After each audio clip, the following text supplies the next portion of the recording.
This is Perp back with another video, and finally we have reached the end of Attack on Titan. This is a very emotional day for a lot of AOT fans that have just been watching the anime since 2013. 10 years, a little over that. The manga finished a couple years ago. We're going to also talk about that controversial ending. And I don't know what that controversial ending was because I was just fucking blown away by this episode. And I just want to first off by saying thank you, Mappa, for just bringing this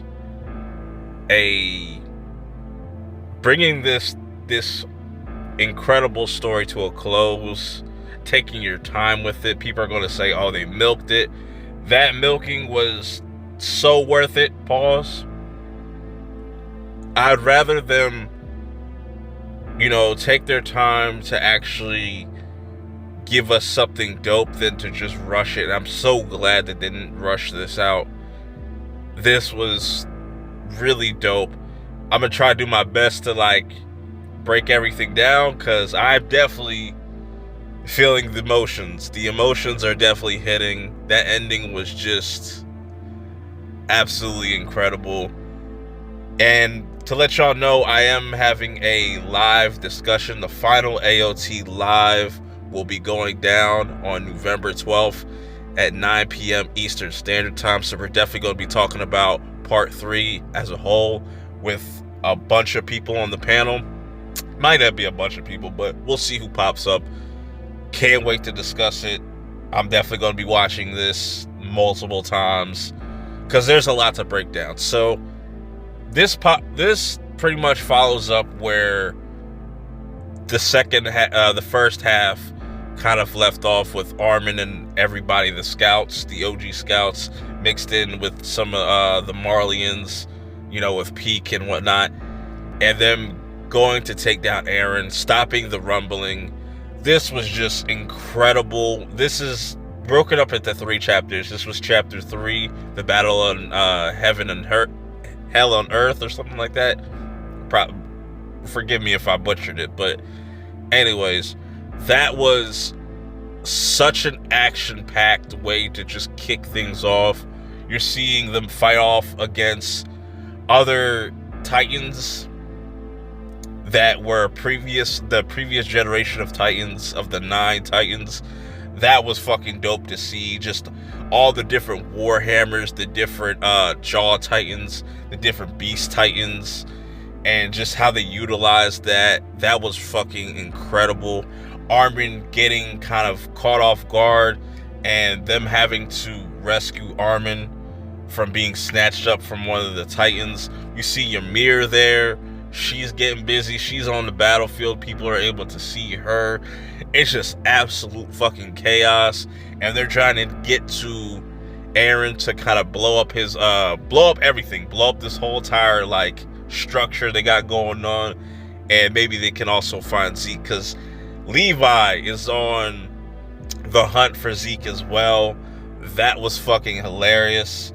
But yeah, that was pretty much this first little chapter. It's just all fucking action, and I just loved every bit of it. Then we get into the second chapter, which was a long dream, and I love this whole back and forth that Armin has with Zeke, and Zeke kind of just feeling defeated, and even Armin knows that Zeke is pretty much the enemy. At this point, Armin says something to kind of spark something in Zeke, and that leads to we seeing Grisha, Galliard, everybody there, and they're able to kind of get control of their Titans because they've always mentioned that these Titans are all connected through the path. So that was a thing to kind of help out our allies, the ones that are trying to take down Eren. And once Zeke kind of pops up, this was a great fucking moment where, as soon as he pops up, Levi instantly just cuts his head off. That was fucking hilarious, man. That was fucking hilarious. And just the devastation that the rumbling is continuously causing as we kind of see what's going on in the rest of the world, that was fucking brilliant. Like, there was this scene where people are falling off this cliff and this baby's about to fall off, but no, they're saving the baby while just kind of sacrificing themselves. That was fucking poetry, man. Mappa really did their thing with the animation in this episode. Just a lot of like traversal things when it came to the action and just the visuals when we see the paths and all the different transitions we see. It's just fucking beautiful. And then we get to the final chapter, the finale of everything, where it comes down to, it comes down to really Armin and Eren. You know what I'm saying? His whole Titan, his founding Titan form is kind of dismantled, but that thing that was connected and connects all these Titans, that birthed all these Titans, is trying to reconnect itself with Eren, and they're trying to stop it.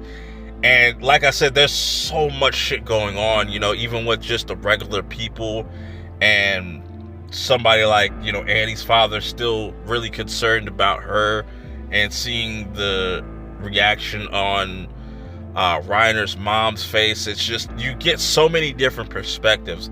So once the founding Titan kind of like is dismantled, what arises from this is, Eren in this kind of somewhat colossal Titan form. And like I said, him and Armin are going back at it, and they're just swinging at each other, blow for blow.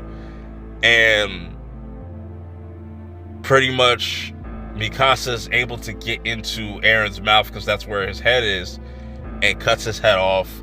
And then we kind of transition into kind of seeing like almost like a dreamlike state, where she's having this conversation with like an older looking Eren, and Eren saying like, yo, like, let's just go somewhere far away from this. And I knew this is how things are going to play out. And the scene between him and Armin, though, that's what really got me. And we really see that Eren did all this to really protect the ones that he loved. He knew that people were going to hate him, but he wanted to kind of try to change something, but he couldn't change fate. He couldn't change it. He said, like, I've killed 80% of humanity, but that conflict is still going to be there, but the Titans won't be existing, or like they won't be mentioned or anything. People will forget about that, and y'all will have a chance to kind of just live your life, live a long life. That's all he ever wanted to do, is protect the ones that he loves.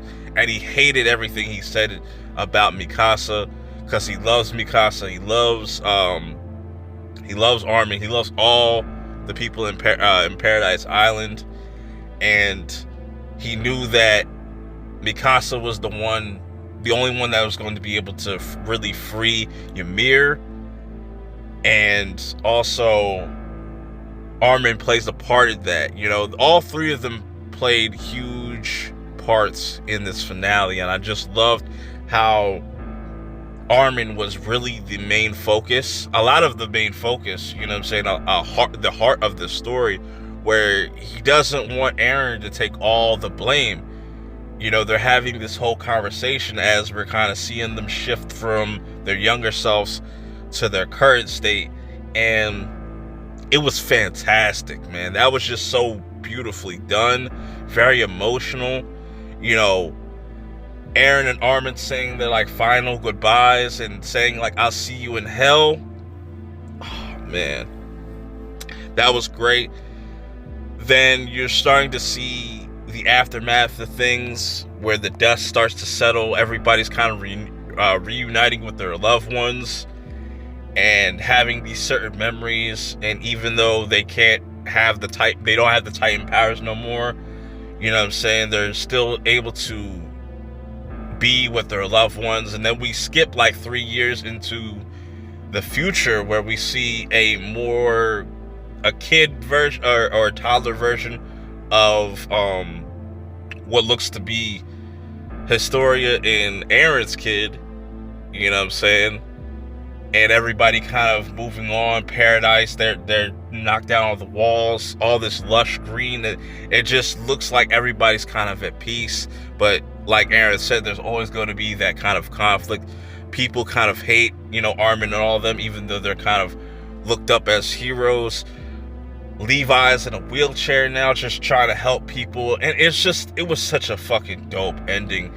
And that little snippet at the end where you see this kid walking into a tree similar to the tree that we saw Ymir fall into.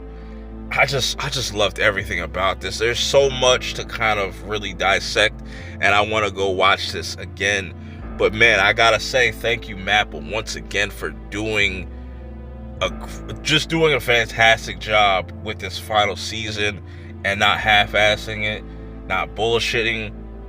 I really don't have nothing negative to say about this, to be honest, yo. Like, I feel like this was the best way you could end this story. I'm curious to see how y'all feel about this. I want to talk about this more in depth when it comes to the live stream. I'm going to give some people like a week or so to kind of get around to watching this and watching this multiple times. November 12th, 9 p.m. Eastern Standard Time. Make sure you're there. We're definitely going to be talking about part 3 in its entirety, and we're going to kind of break down some of our favorite moments. But yeah, that's just my kind of thoughts on this final AOT episode. I can't believe it's over, but until next time, I'll see y'all on the next one. Peace.